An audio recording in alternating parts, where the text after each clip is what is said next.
amigo nosso, amigo da BAME, nosso sócio correspondente. Eu não vou fazer a leitura do currículo dele, se a gente ia tomar o tempo todo da apresentação. Só quero dizer que o Jacques é um dos advogados mais festejados na área do direito imobiliário. Ele é nosso sócio correspondente em São Paulo, coordenador de locação, shopping center e compartilhamento de espaços pela OAB São Paulo. Hoje, o nosso amigo Jacques vai trazer um tema muito importante, que diz respeito às práticas contratuais na pandemia.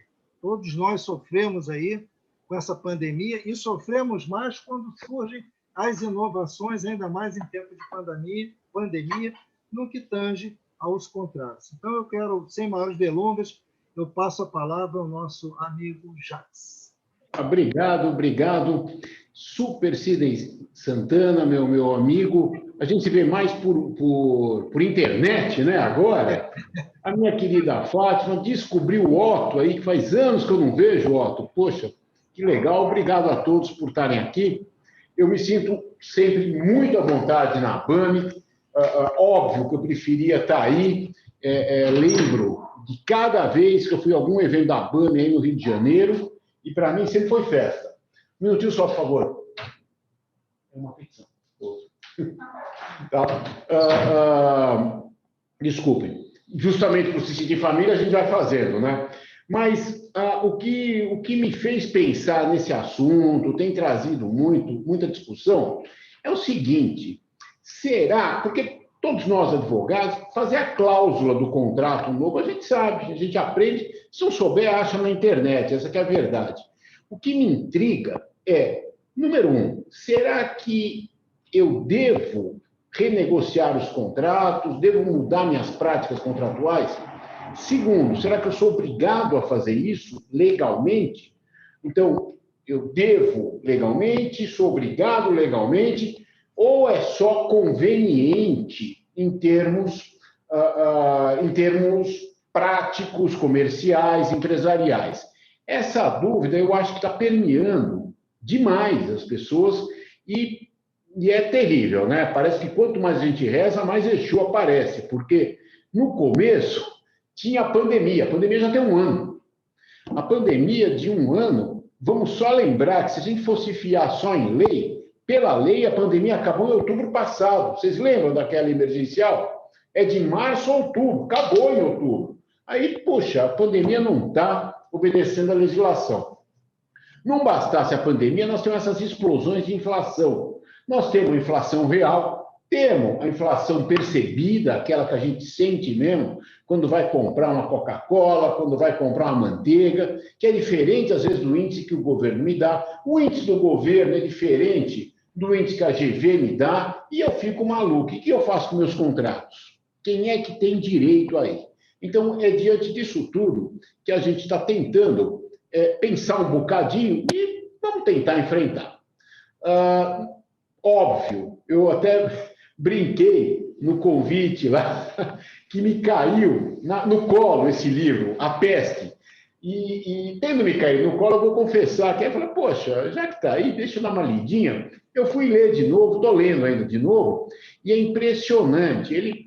A peste lá, a doença, é metafórica, mas é uma doença também que é transmitida em pulgas, ratos, etc., pessoas, mas é interessante que a descrição podia estar no jornal de hoje. As pessoas negam, não está acontecendo nada, será que eu me cuido ou não? Um médico assim, outro médico assado.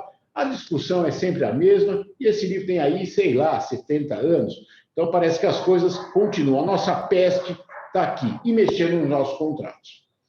Bom, antes de falar da peste, vamos falar de GPM.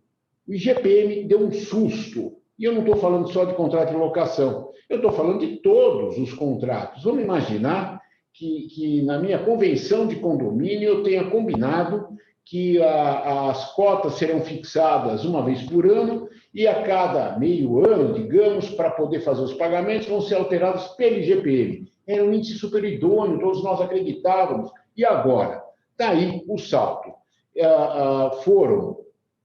Foram 28% no último mês. Esse gráfico acumulado é só de 2020. A coisa piorou depois.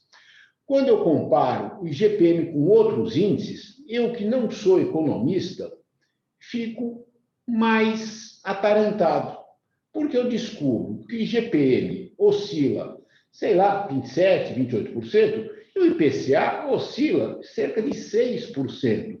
Aí eu pergunto, qual é o que vale, hein? Qual é a inflação do meu dinheiro? E, óbvio, quanto deve alterar a parcela que eu pago nos meus contratos, naqueles contratos continuados? E pelo IPCA, qual é o mais justo? Eu vou comparar com outros índices, eu vejo que estão todos próximos do IPCA. Ué, mas o IGPM seria um chute absurdo? Não, não é um chute absurdo. É um medidor de inflação escolhido. E eu tenho que me ater a isso.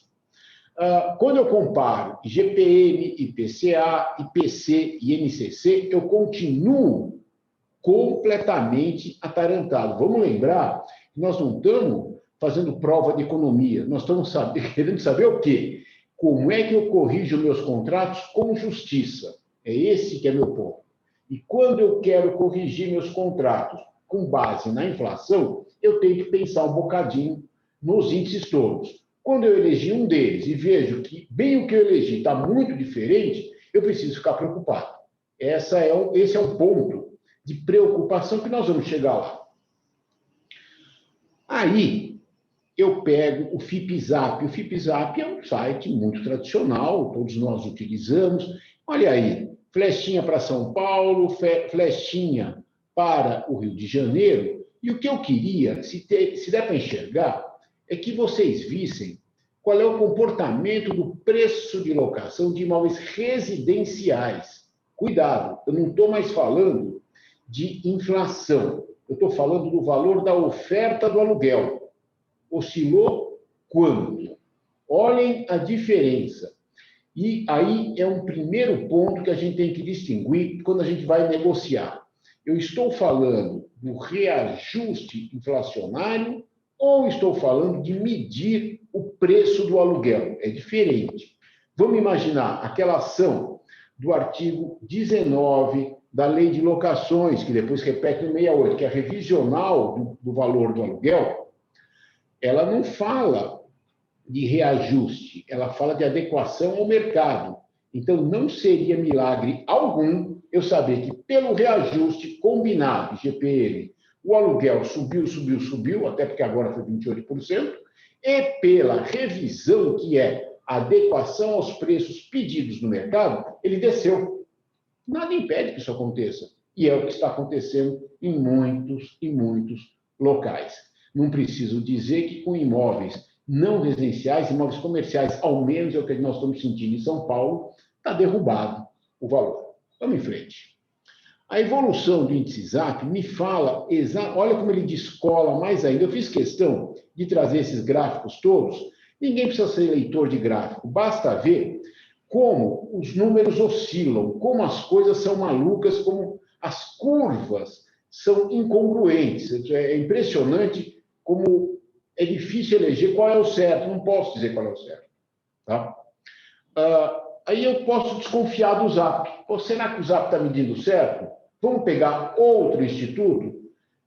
Não podia deixar de ser, eu fui pesquisar onde? No Secov São Paulo, que eu confio nos caras, conheço economista, eu vejo lá e descubro que é isso aí mesmo. Olha só, o IGPM, nesse período que acabou em janeiro de 21, ele contou de janeiro de 20 a janeiro de 21. O IGPM oscilou 25,71%. Olha que número interessante. Ao passo que o valor dos aluguéis oferecidos oscilou 1,92%. O que isso quer dizer? É a prova daquilo que eu falei há pouquinho. Uma ação revisional chegaria a um valor menor do que um mero reajuste de aluguel. Olhem a complicação. Esse é o meu cenário. Nós estamos aqui desenhando o cenário onde nós vamos ter que mudar as cláusulas. É esse o nosso... eu estou colocando o bode na sala, para depois a gente tirar o bode.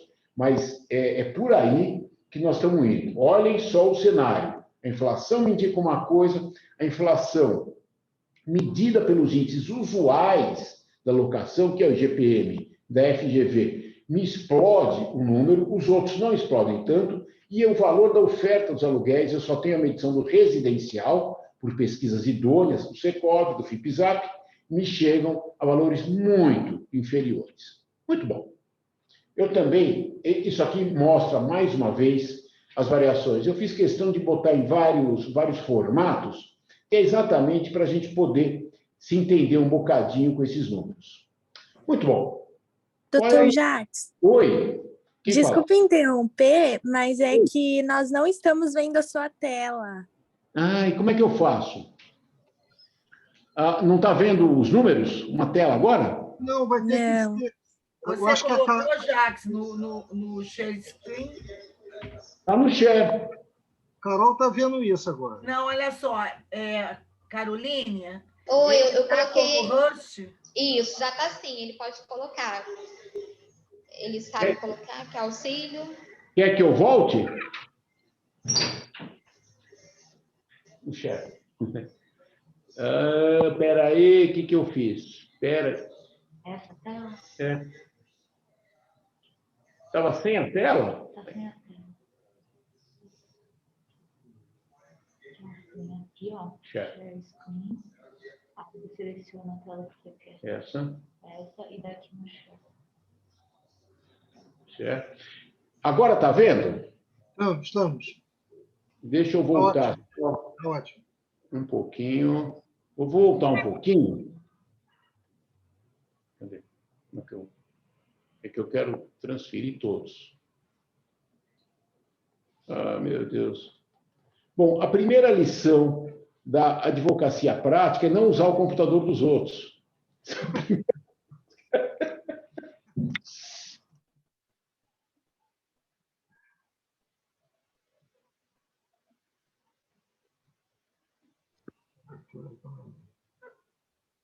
Deu para ver essa foto, não? Deu. Então, vamos lá. Tá, então, esse aqui são os gráficos. Está indo aqui. Tá mudando o gráfico? Sim, está mudando sim. Legal. Obrigado pelo aviso, Carolina. Muito bom. Esses gráficos todos estão mostrando, basicamente, isso aí eu posso compartilhar depois tudo isso, viu? Para os nossos amigos. Esses gráficos estão mostrando o quê? Que o GPM explodiu, deu aí 28% no ano. Os outros índices de inflação ficaram muito menores. Eu fui buscar, então, uma comparação, não com a inflação, mas com a oscilação do valor dos aluguéis, porque é um preço que a gente tem que praticar todo dia.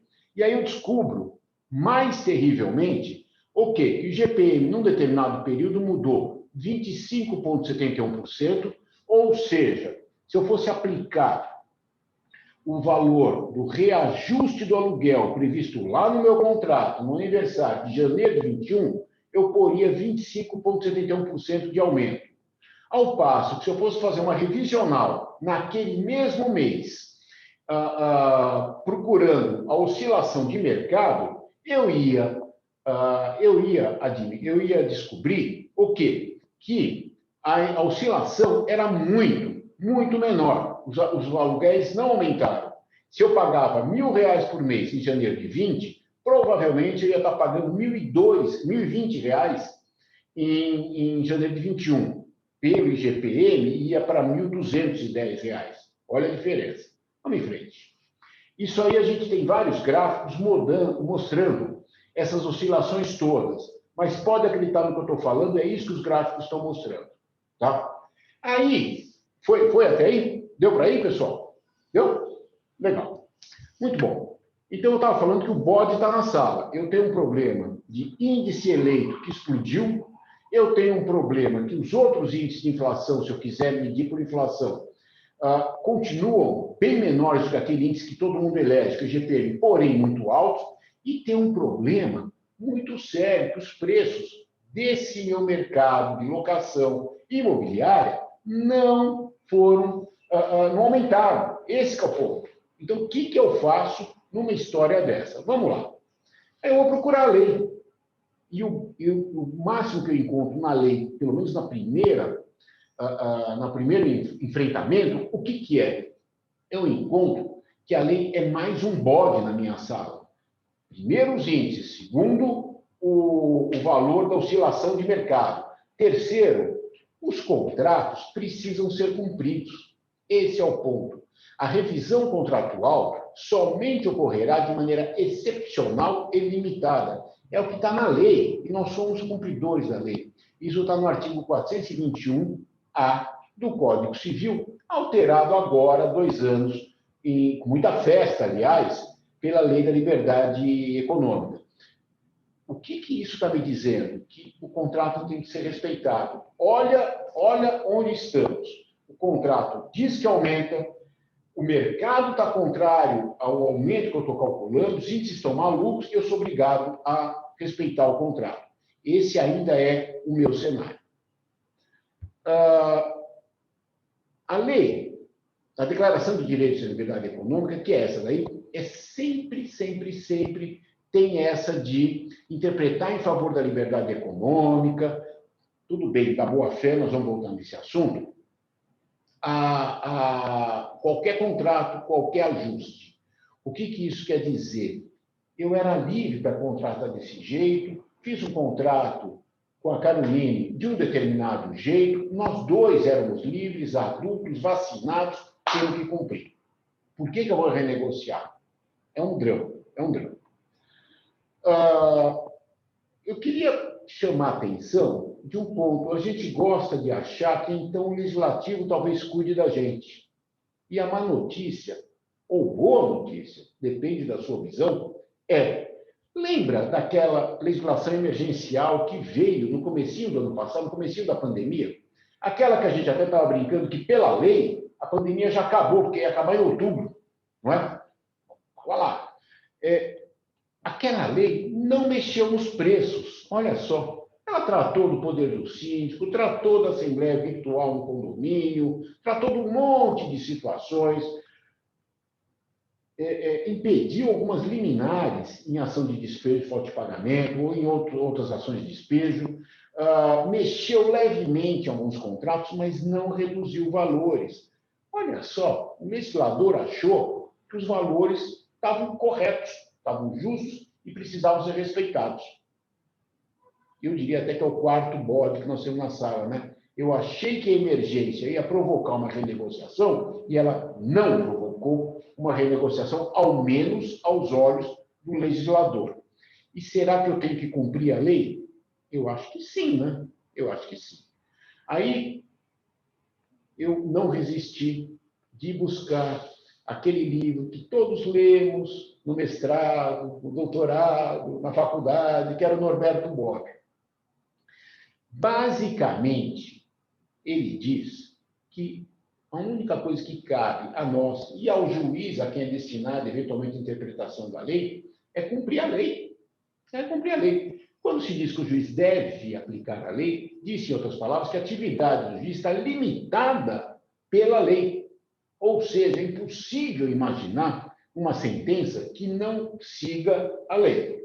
Eu tenho certeza que nessa série de advogados que estão rindo assim, estão segurando a risada diante dessa frase, nunca nenhum viu um juiz decretando algo de ilegal contra a lei, né?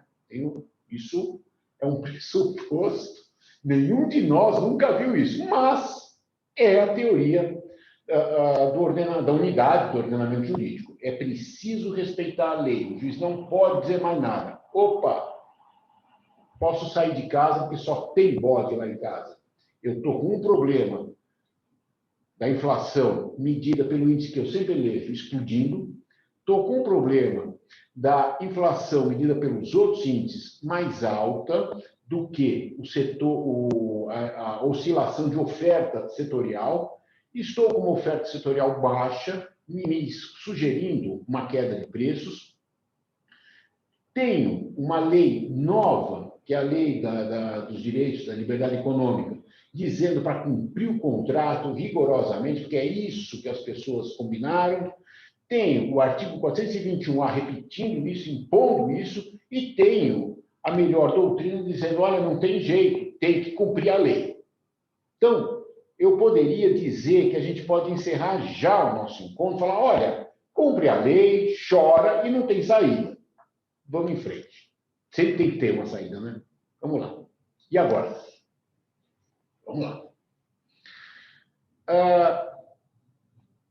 Eu vou buscar em outros pedaços do Código Civil, e quando eu fico falando de Código Civil, de lei, é óbvio, somos todos estudantes da lei. A gente acredita, basicamente, que a lei seja um bom guia para todos nós. É isso que a gente acredita. Tá? Não vou ficar fazendo rezas ou passes, ou disputar na ordalha, olha, quem queimar o pé primeiro tem razão. Não vou fazer isso. O que eu vou fazer é, cadê a lei que vai regrar a minha vida perante os meus semelhantes, perante a sociedade? Vamos lá. Eu descubro que toda interpretação de negócios tem que ser feita conforme a boa-fé. Óbvio, vale os usos do lugar. Também é verdade que essa história dos usos do lugar, desde a globalização, tem ficado cada vez mais igual a qualquer lugar. Eu não acho que no Rio de Janeiro se faça contrato muito diferente do que se faz em São Paulo. Não vejo isso. Tá? Tudo bem, a gente sempre tem aquela imagem de que no Rio de Janeiro o pessoal está tomando um coco na praia escrevendo um contrato, mas o pessoal do Rio também acha que aqui está todo mundo na poluição, no metrô, escrevendo um contrato. Então, mas é o mesmo contrato. É o mesmo contrato. Não tem muito o que fugir. Tá? Mesmo depois de assinado o contrato, a gente roda no Código Civil, sai do 113, vai lá para o fim, 422, e descobre o quê?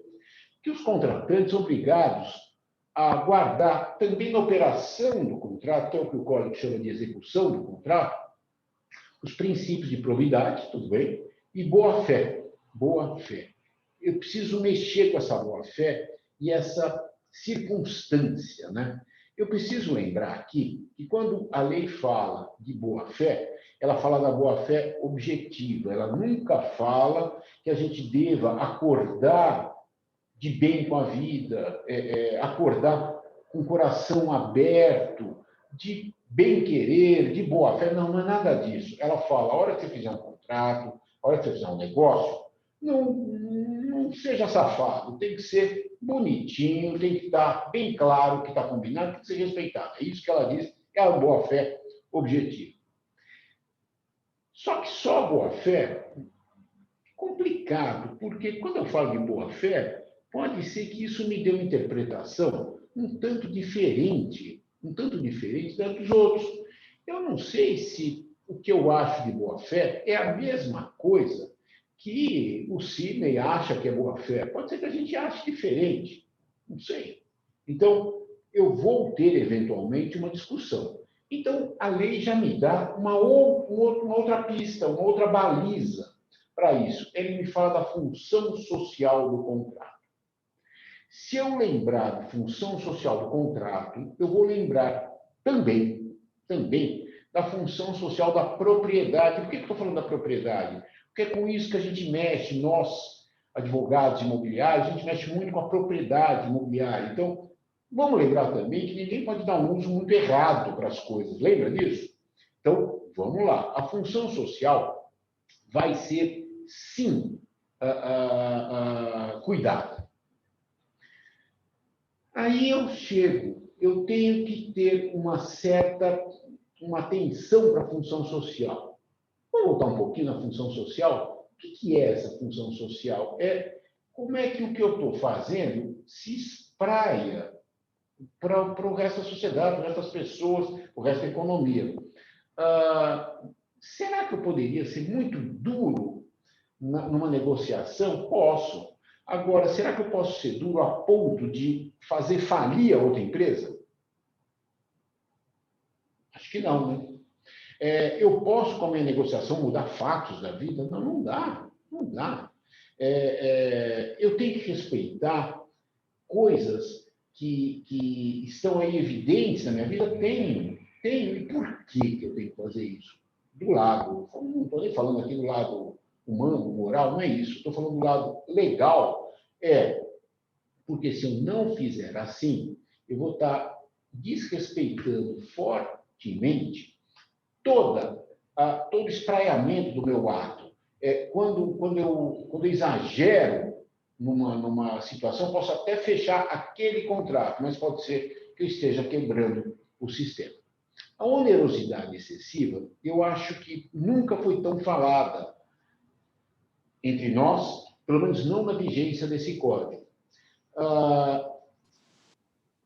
Basicamente, algum ato que ocorra, algum fato da vida que ocorra, dá muita vantagem para um lado em detrimento da outra. Essa é a visão clássica da onerosidade excessiva. Exemplo clássico, vamos imaginar que nós fechamos um contrato em dólar, eu sou devedor, o outro é credor, o dólar explode perante o real, era R$3, passou a ser R$6. O que acontece? Aquele credor em dólar está ganhando demais, e eu, devedor, em dólar, estou perdendo demais, certo? Óbvio, eu estou falando dólar porque eu sou daquela turma que quando comprar dólar, ele cai. E quando vende, ele aumenta. Então, não me sigam. Isso aí funciona com ações na bolsa também. Tá? Qualquer dia eu digo o que eu estou pensando em comprar, vocês fujam, porque é o que rola. Mas a ação da bolsa é um jogo marcado, combinado, né? Faz parte do jogo. No dólar, não. No índice, não. Só que tem um detalhe.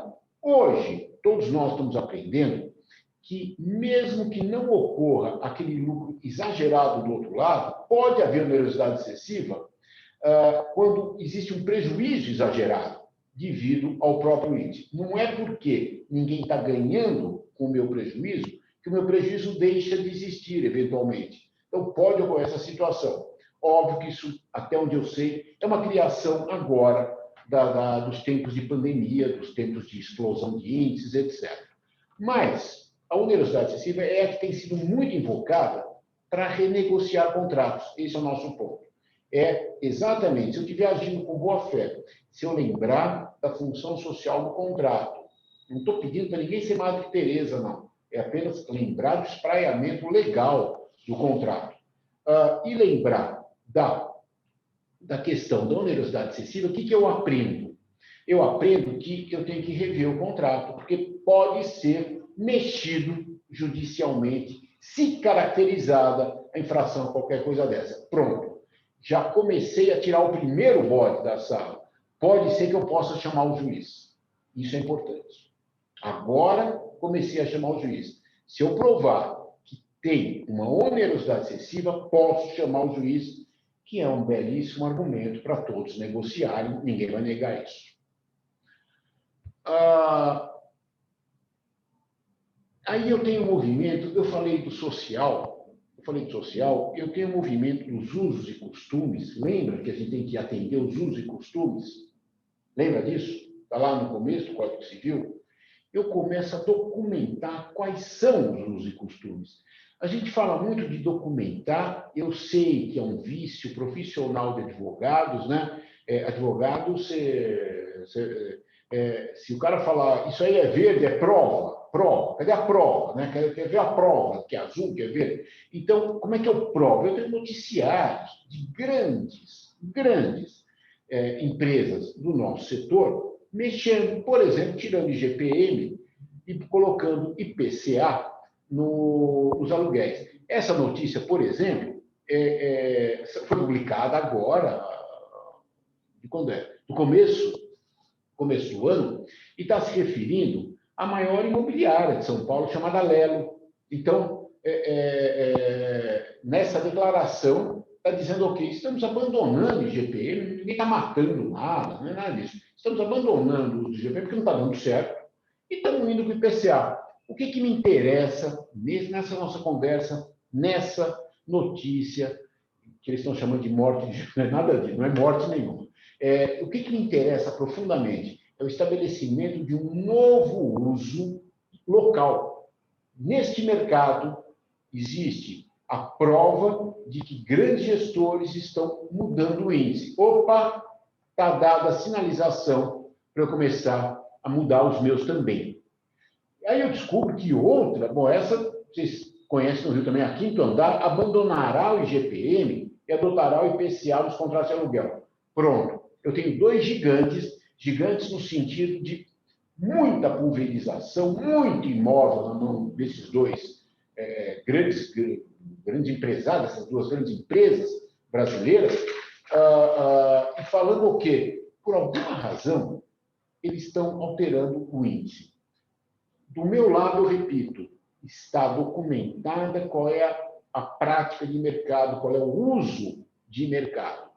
Do lado deles, eles estão operando lá os negócios deles, que tem muito lucro, todos eles. Ótimo. Mas o que nos interessa é saber, está havendo uma mudança, eu tenho que acompanhar as coisas. O direito não pode estar estático. Se tivesse estático, até hoje, eu estaria escravizando o meu devedor, como era na Roma Antiga. Alguém pensa nisso? Não. Né? Estaria cortando, né? Retalhando o meu devedor em vários pedaços, isso é impensável. O professor Silvio Capanema sempre contava uma brincadeira, sempre fazia uma brincadeira nas palestras dele, vocês vão lembrar, que ele falava que essa história de escravizar devedor ainda existe na lei somente com relação à pensão do marido para a mulher, e que a escravidão, na verdade, começa no casamento e não na dívida de pensão. Ele sempre lembrava dessa, saudade do professor Silvio. Mas não existe o estático, existe o moderno, não moderno, o atual. É aí que está o nosso atual. Muito bom. Exemplos na locação. Quem foi brigar em juízo, recebeu decisões desse tipo. Tá? Essa é anterior ainda à pandemia, mas olha só, a cláusula contratual em que se prevê a configuração do valor do aluguel não pode ser desprezada unicamente com fundamento da situação de mercado. Que coisa, né?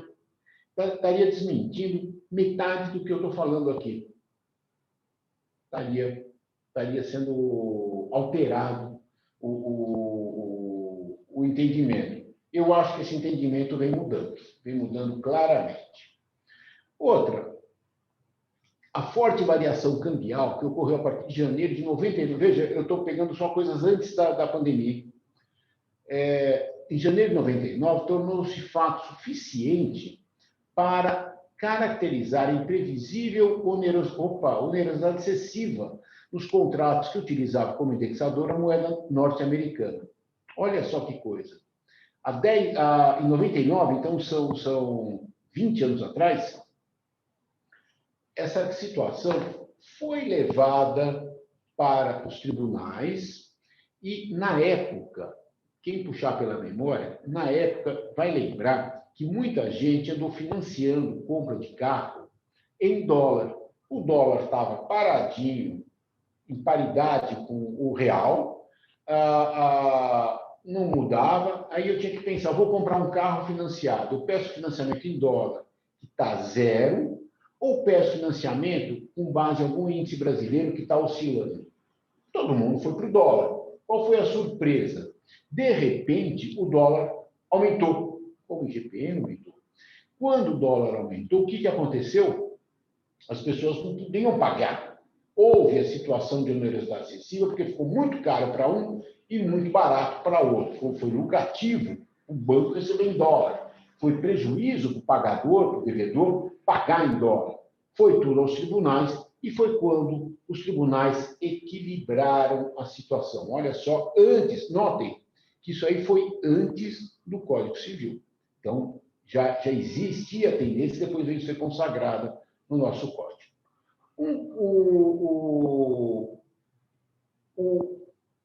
Até aqui, eu descubro o quê? Que, sim, eu tenho um problemão na minha vida, que são esses índices, talvez não é nem tanto a inflação, mas os índices inflacionários que eu escolhi para medir os meus contratos. Esse descolamento de um índice perante os outros. Eu tenho um segundo problema, que é nem sempre os produtos com os quais eu lido estão tendo aumento de valor efetivo. Se eu tivesse vendendo, não sei, carne, talvez a carne subiu bem mais do que qualquer índice. Mas, quando eu falo de contratos imobiliários, preços de imóveis em geral, quando eu falo de aluguéis, quando eu falo dessas coisas ligadas ao nosso mercado, a oscilação real não foi tão grande, não. Por todas as situações econômicas que a gente está sabendo, não tem novidade nenhuma aqui. Muito bom. Eu descubro que a lei não é tão clara ao mandar renegociar. Ela, ao contrário, ela diz que o contrato deve ser cumprido, deve ser seguido. Eu arriscaria dizer que a gente está quase, por esse lado, naquele velho pacta sunt servanda que aprendemos em direito romano. Não é bem assim, mas estamos naquela linha. A gente, por outras razões, está proclamado que todos os contratantes são adultos e sabem negociar, e por isso negociaram e reduziram aquilo tudo ao contrato.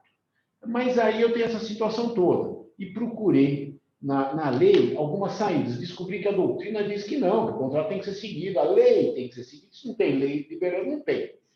A emergência não me possibilitou, a lei emergencial não me possibilitou reduzir preços, mexer nos preços. Fiquei no ar, parado. Fui procurar, então, na função social, na morosidade excessiva. Óbvio, existe também a situação da perda de base do negócio, que é muito importante. De repente, o negócio não está mais justificado.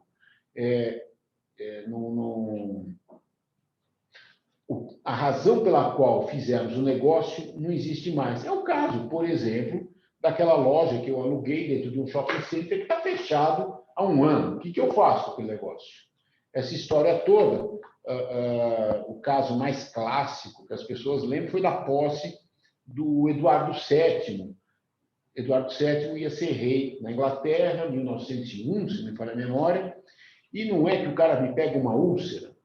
Bom, tudo marcado, ele não ia ter mais a posse. Detalhe, as pessoas tinham alugado para assistir a posse do rei, igualzinho quando a gente vê casamento da rainha, né? Da princesa, para assistir isso aí, tinha todo mundo alugado umas varandas perante o palácio para poder assistir toda aquela festa. Vamos lembrar que não tinha drone, não tinha televisão, não tinha nada disso. Ou você estava lá ou não estava, né? E o que aconteceu? O Eduardo VII pega uma úlcera, fica doente e não toma posse. O que aconteceu com toda aquela locação? O locador da varanda devia ou não receber, o locatário da varanda devia ou não pagar pelo aluguel que não ia prestar para a finalidade combinada. Essa é a historinha mais antiga que se conta, que pelo menos atualmente se conta, da perda da base do negócio. Era o caso, eu acho muito igual a uma série de situações. Muito bom. Quando eu estou nessa situação, o que eu faço? Tento a conciliação, tento a mediação. Existe a legislação. Eu vi que entrou aí a Wanda Baeta, que me dá aula de conciliação, então, de mediação. Então, existe a possibilidade, existe lei, temos aí a vantagem de ter lei. Óbvio, precisamos saber fazer isso, não é molezinha, é coisa para profissional. Sem dúvida, um instrumento de pacificação, não tem a mínima dúvida. Eu até prefiro do que uma sentença. Sentença, a gente ouve a sentença e, dependendo do lado que a gente está, a gente sai bravo com a sentença, sai bravo com o juiz, sai bravo com o judiciário, sai bravo com o mundo. A mediação, não. A mediação, a gente sai feliz ou razoavelmente confortável de qualquer situação. Essa é a grande vantagem que eu vejo. A vantagem não é só financeira, não é econômica, é de coração mesmo, é de sair bem e não ter mais aquele problema. Não ter mais aquele caso para contar, quando você for bem velhinho, falar, aquele juiz me sacaneou. Não, isso não vai existir na mediação. Ela funciona, ela é preferida pela lei, o Código de Processo Civil gosta, mas precisamos saber fazer. Os sucessos estão aí, estão funcionando, óbvio. Tem coisa cara, tem coisa barata. É um caminho que está dando certo. Depois vocês vão ver os gráficos e vão ver que dá certo. Eu falei de cumprir o contrato. eu queria dizer que, muito recentemente, o próprio ministro Roberto Barroso, aqui do STF, deu essa decisão.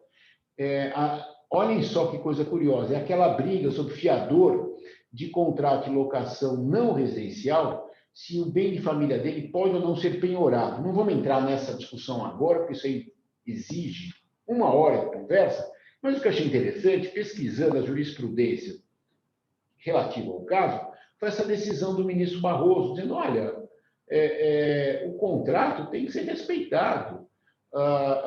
O fiador fez o que quis, liberdade total, ele sabia o que estava fazendo. Olha só como casa com 421A, casa com tudo isso que a gente está falando. Tudo bem. Talvez exista alguma outra razão para liberar o bem do fiador, não vamos entrar nessa. Mas a decisão está aí.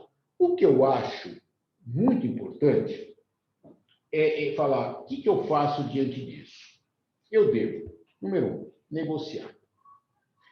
Número 2, eu acho que não existe negociação, aí é uma prática de hoje interessante, eu queria lembrar aos meus colegas da banca, não existe mais sentar a uma mesa de negociação de cláusula contratual dizendo que eu só sou advogado. Não, eu sou advogado, mas eu tenho que ter pelo menos uma noção das oscilações econômicas, dos índices, etc. Eu tenho que saber o que eu estou falando. O mais importante de tudo, no meu ponto de vista, é uma prática contratual anterior à celebração. É aí que todos nós temos que cranear demais. Não existem fórmulas prontas. Que é o seguinte, é esclarecer muito bem qual é a economia do contrato. Vamos exagerar um bocadinho? Vamos dizer que eu estou alugando um salão por R$100 mil do meu empreendedor, Sidney Santana. Ele é o proprietário, eu sou o locatário. Nesse contrato, eu acho muito... É tentador fazer um contrato como está na internet. Óbvio, ele vai ter a validade imediata, indiscutível. Não estou discutindo isso.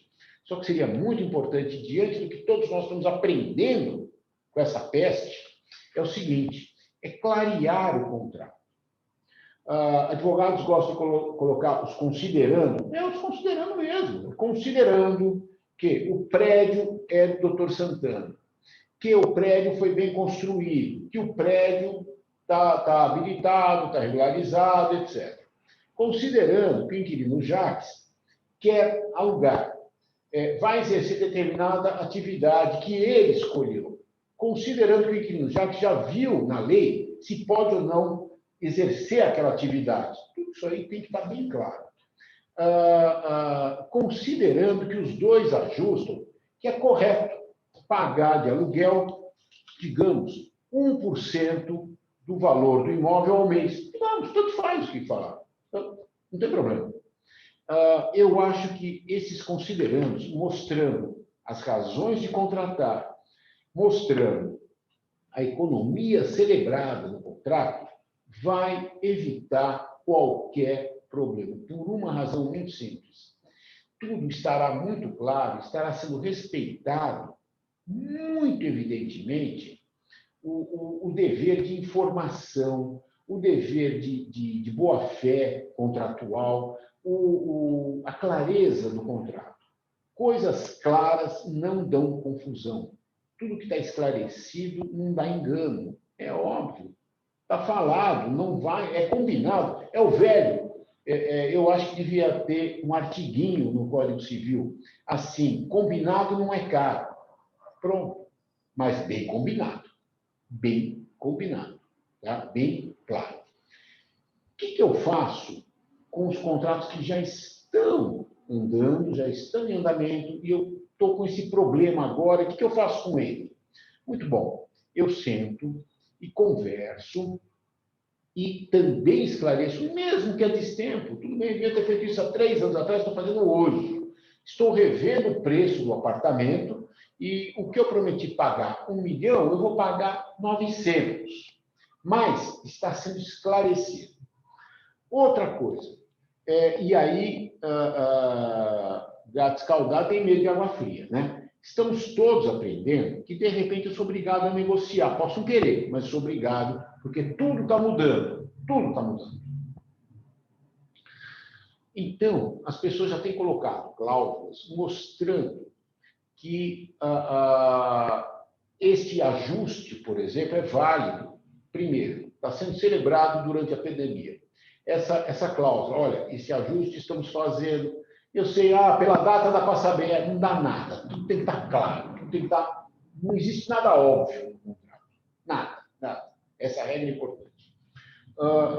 Eu tenho que dizer o seguinte: tudo que eu estou fazendo é durante a pandemia. Sim, estamos sofrendo, estamos no meio de uma peste, estamos sabendo das consequências e estamos combinando isso. Ponto. 2. Temos um contrato pelo qual A vende para B ou A aluga para B, tanto faz, em tais condições. 3. Estamos mudando o trato LGPM, estou passando em PCA porque o IGPM já não representa a oscilação da moeda necessária no meu contrato. Eu tenho que dizer por quê. Não é só um quis, não tem quis, os dois combinaram. 3. As pessoas têm previsto uma espécie de experiência contratual. Então, vamos lá. Eu estou alterando o meu contrato e estou combinando uma nova conversa daqui a 6 meses sobre tais aspectos. Índice, preço de mercado, que vai ser medido de tal jeito, etc. Por quê? Porque eu aprendi que eu preciso fazer isso mesmo, por que não já combinar? Vamos lembrar que o inspirador desse tipo de cláusula, no fundo, acaba sendo, por incrível que pareça, o CPC. Quando ele previu o negócio processual, ele acendeu uma luz. Por que não dar regras no meu contrato já para rever o meu contrato? Por que não? Então, é isso que as pessoas estão fazendo. Colocando na cláusula uma previsão de que daqui a X meses, é o que tem sido feito, não tem nenhum de mais tempo, mas daqui a X meses, vamos sentar, vamos conversar. Eu acho que são basicamente os primeiros sinais que as pessoas estão fazendo. Para saber se eu devo ou não mexer, eu tenho que perguntar para mim mesmo e para o outro lado se o que nós estamos fazendo é razoável e proporcional. Às vezes o preço explodiu, não está proporcional, não está razoável. Às vezes caiu, não está razoável, não está proporcional. Vamos pensar, não estou dizendo para aplicar esse artigo sempre, mas vamos pensar naquele artigo 19 da Lei de Locações que fala da revisão do aluguel. Tá? O pessoal brinca que é a única... Quando fala de mudar o valor, é o único problema de desajuste de mercado com data marcada. Né? Olha, só cada 3 anos tem desajuste de mercado. Não é verdade. Para o fim daquela lei, é cada 3 anos. Para o fim geral, pode ser no ano que vem. Analisar caso a caso. Eu tenho arrepios quando eu ouço falar de vamos fazer na massa a alteração das relações. Não vai dar certo. Não vai dar certo. E digo mais, vamos ser humildes. O legislador, com a caneta na mão, quando estava precisando de uma legislação emergencial, não teve como mexer em todos os contratos. Ele não conseguiu, vamos nós conseguir? Não, vamos com calma. A mediação, eu sou fã número 1, porque vai dar equilíbrio às relações, vai dar equilíbrio às partes e não vai dar mágoa. Mediação não dá mágoa, sentença dá mágoa. O nosso código privilegia, sim, os contratos. Nós vimos aí uma série de artigos, vimos citações, vimos jurisprudência, sempre jogando para o contrato, exceto em caso de onerosidade excessiva, de quebra da base do negócio. Agora, cuidado. Falar de onerosidade excessiva, falar de falta da base do negócio, fuga da base do negócio, eu dependo ou de um fato notório, cara, está tudo fechado por 10 anos, ou de uma prova muito bem feita. E eu não confio muito em fato notório, porque fato notório significa eu dizer, é óbvio que mudou. E se tem um trauma que eu ganhei na vida de advogado é achar, com relação às coisas óbvias. Sempre que alguém me fala é óbvio, eu fico de cabelo em pé. Por quê? Porque vai ter que provar esse óbvio. Nunca é óbvio, nada é óbvio. E negociar é o que resta. Por que negociar é o que resta? Porque se nós formos esperar o legislador, nunca mais veio outra lei, queridos.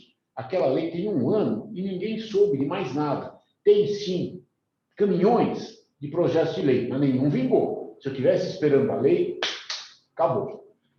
Sentença judicial, eles vão me mandar contrato e todos nós vimos aí qual é o encaminhamento diante da legislação. Vai respeitar o contrato, vai respeitar a lei, óbvio, mas são pequenas as aberturas para renegociação. As frestas são muito estreitas, eu preciso chegar nelas. Universidade, base. E negociar é o que vai me dar certo. Eu acho que, e nessa negociação, prever, contratos claros, mostrando a base do negócio, mostrando a economia do contrato. 2, contratos com previsões de repensamento, de repensar, de rediscussão a cada período. Eu acho que é mais ou menos importante e, por enquanto, muito obrigado, estou à disposição.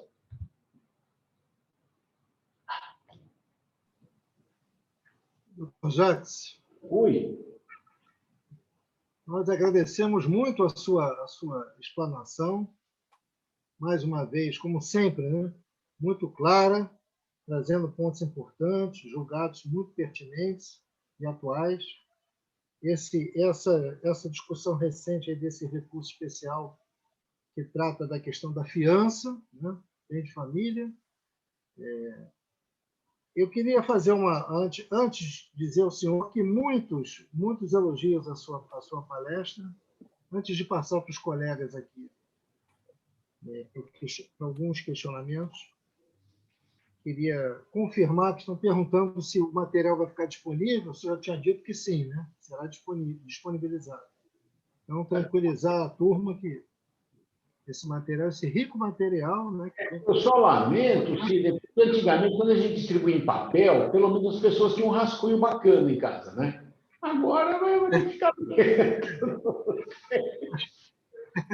Está à disposição. Está à disposição. Tá ótimo. Nós vamos encaminhar todos. Os gráficos todos, eu coloquei as fontes, são todos oficiais. Eu usei gráficos do FIPZAP, usei gráficos publicados, todos publicados, acho que tem coisa do IBGE, e do Secov São Paulo. Então, são todos oficiais. Podem mostrar para quem quiser que é de verdade. Eu quero ressaltar aqui a presença da nossa vice-presidente, a doutora Nancy, do presidente do Conselho Deliberativo, doutor Pedroso, do nosso primeiro tesoureiro, doutor Emílio, okay? E muito nos honra aí com a presença de vocês.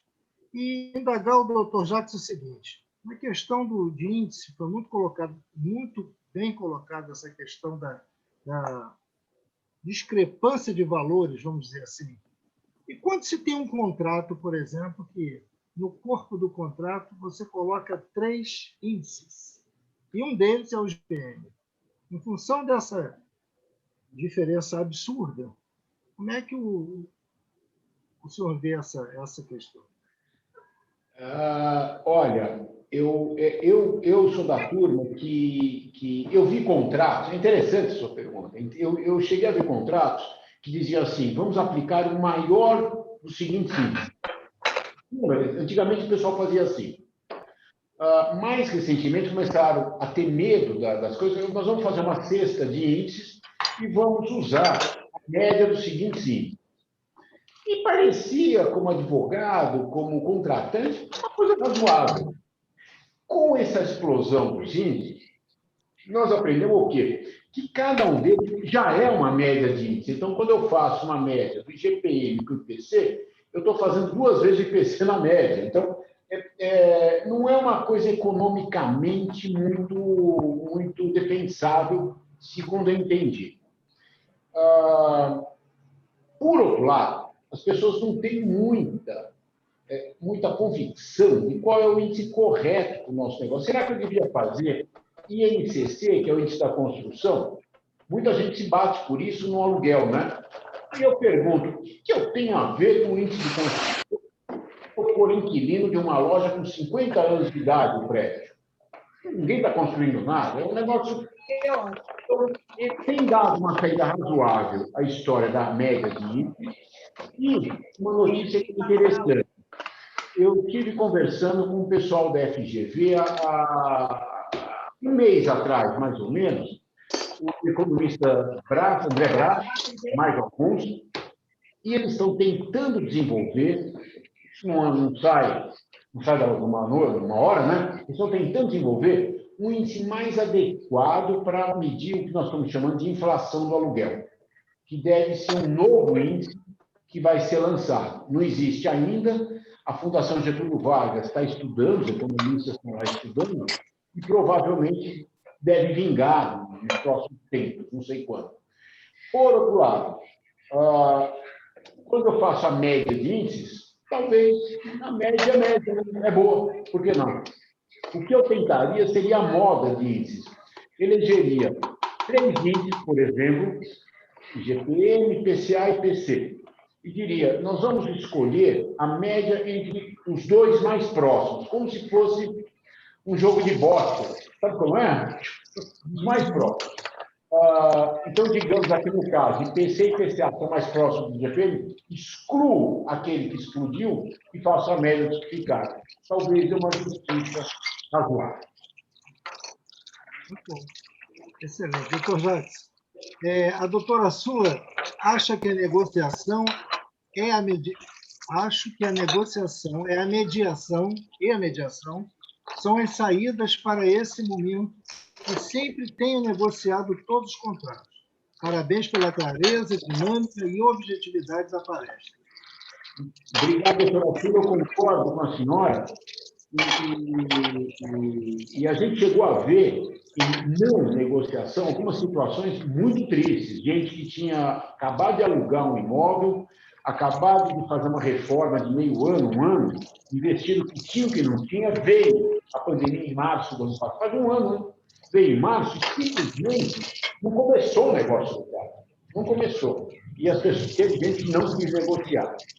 Então, estão na justiça e vão ficar na justiça por muito tempo. Eu não sei qual vai ser a decisão afinal num contrato desse. Eu também sou convictamente seguidor da negociação, da mediação. Como assim? Doutor Jacques, a doutora Fátima Santoro achou maravilhosa, adorou a palestra do amigo. Viu? Obrigado, eu aprendi com a senhora, doutora Fátima. Querido, amei. Você, como sempre, é brilhante. Né? Eu tenho muito orgulho de ser sua amiga, de acompanhar há anos a sua trajetória. E ver aí a cria, né, doutor Daniel, dando parabéns para o filho. Prazer, boa noite. Estamos fazendo dos filhos, hein? Estamos fazendo dos filhos, só isso. Boa noite. Doutor Sidney. Tudo bom? Tudo bem, professora Fátima? Tudo bem? Tudo ótimo. Vim aprender o hoje. Não pôde estar presente porque está preso na aula do doutorado, está lá enlouquecido. Então, por isso que ele não está aqui com vocês. Tem que molar os dois. Obrigado, Fátima. Obrigado. Beijo. O doutor Jonildo, ele é excelente explanação. Doutor Jonildo, do Rio de Janeiro. A doutora Vânia Baeta, também nossa associada, muito obrigada por informações tão relevantes, doutor Jacques. A Vânia não vale, filha, porque é amiga.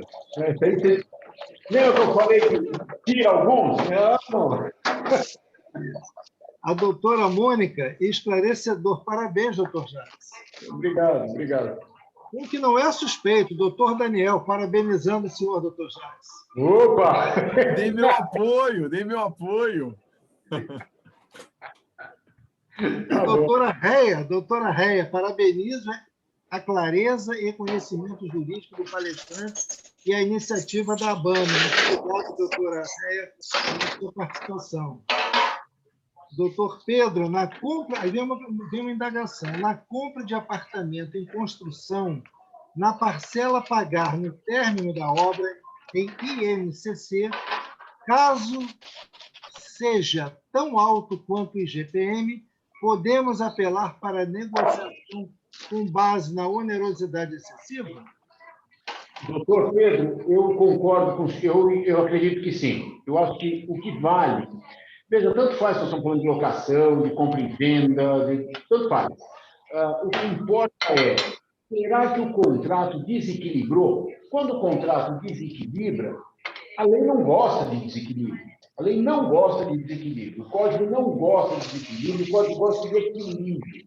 O código, se pudesse, deixaria todo mundo feliz e em paz. Né? É a paz querida que o Hobbes falava ainda. Então, é isso que a lei quer, é isso que o código quer. Quando existe um desequilíbrio desse, digamos que o NCC exploda. O que o senhor tem a ver, o senhor diz, o comprador, né? O comprador, em geral, teria a ver com isso? Nada, como também não tem a ver com o IGPM, que circunstancialmente pode explodir. O único detalhe do NCC é que ele é o índice mais específico para a construção. Então, eu acho que teria uma discussão para ver será que o NCC foi bem calculado ou não. Coisa que com o IGPM eu não precisei. Por que eu não precisei? Porque ele não é específico desse mercado que está sendo medido. Então, eu falei, bom, eu escolhi por escolher, todos concordamos, escolhemos mal. Uma pergunta que eu fiz para os economistas, naquela reunião que eu fiz com o economista lá da GV, sabe o que foi? Eu falei, pô, será que eu posso dizer que eu errei quando eu escolhi IGPM? Pode ser que eu errei. Né? Eles disseram não. Não, era um índice saudável para aquela época que você contratou e usual. Então, usos e costumes, prática de toda a sociedade e legalidade. Valia. Se houve erro, erramos todos, então, talvez.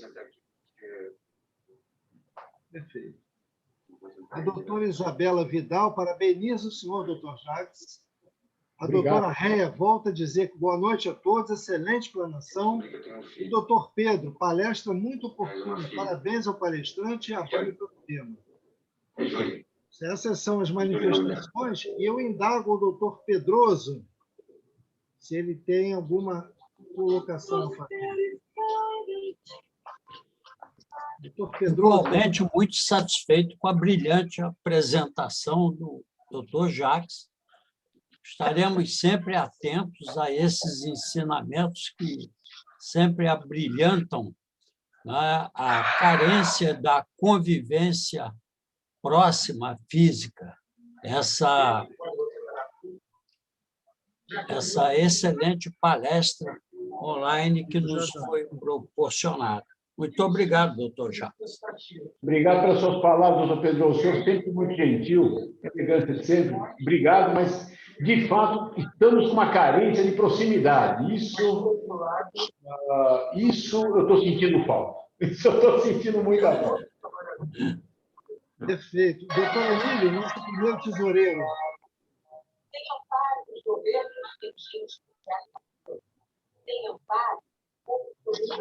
Doutor Emílio?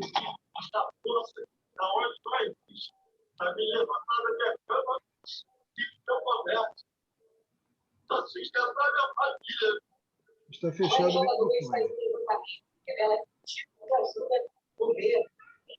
Indago se há mais algum colega que queira fazer alguma pergunta ao doutor Jacques, trazer algum caso ligado ao tema da palestra. Doutor Jacques, eu acredito que todos estão muito satisfeitos. Viu? Obrigado, fico satisfeito. Quero me colocar à inteira disposição. Se eu falei qualquer bobagem, bem bronca ao vivo, não tem problema nenhum. É isso que mantém a gente vivo, né? É isso, é verdade. E aguardamos a sua presença tão logo possa aqui no Rio, como do doutor Daniel também, viu? Tomara. Grande, Nem né? que eu vá a pé, viu? Nem que eu vá a pé. Eu quero também. Só para lembrar, já só para lembrar, viu? Temos a BAME, temos ENAI esse ano de novo, hein? Vamos lá. Eu adoro essas coisas. Adoro. A proposta era ser presencial, mas eu estou achando que vamos ter que fazer virtual de novo. Viu? É verdade. Eu acho que vai. Quando vai ter, Fátima? geralmente fazemos entre setembro a novembro, né? Vamos ver. Ai, tomara que seja presencial, hein? Seria tão bom, né? Nossa.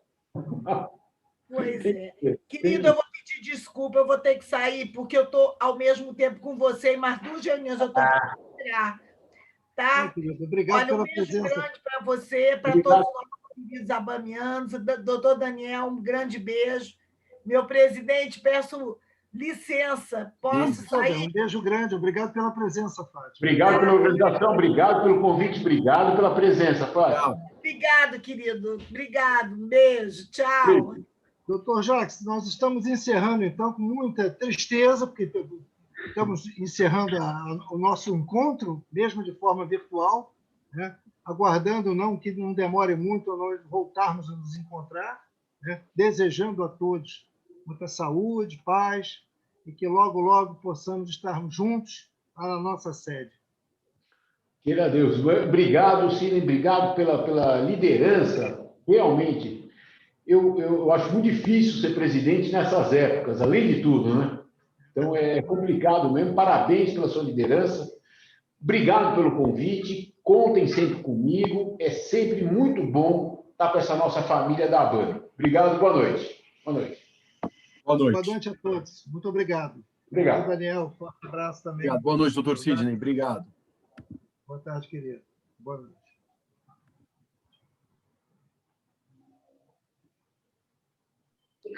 Boa noite a todos. Prazer em vê-los, pelo menos assim, virtualmente. Um beijo. Olha o biscoitinho, hein, Cid? Está melhor, senhor? Está melhor? Um dia melhor, outro dia pior. A gente vai seguindo, né? Seu biscoitinho está guardado lá. Não vou deixar a Vânia comer, não. Pode deixar, viu? Olha, hoje eu tive o enorme prazer de ouvir a voz do Bonan. Pô, que legal, ótima notícia. Graças a Deus, ele mandou um abraço para todos os colegas, que não está podendo ainda se abrir muito, mas que está bem, está um pouco cansado, obviamente, né? Mas mandou um abraço a todos, agradeceu as orações e está se recuperando, tá bom? Um abraço para vocês e uma boa noite a todos. Um abraço nosso aí, bem afetuoso. Tá bom, querido. Excelente palestra hoje, muito bom. Muito bom, muito bom. Doutora Nancy, um beijão, doutora Nancy. Obrigado pela presença e agradeço a presença dos demais. Doutora Ivanete, doutor Fernando Júnior, doutor Pedro, doutor Francisco. Tudo bom, doutor Francisco? Doutor Francisco Souto. Meus amigos e amigas, estamos encerrando então a nossa live de hoje. Até a próxima terça-feira, desejando a todos saúde e paz. Uma boa noite a todos.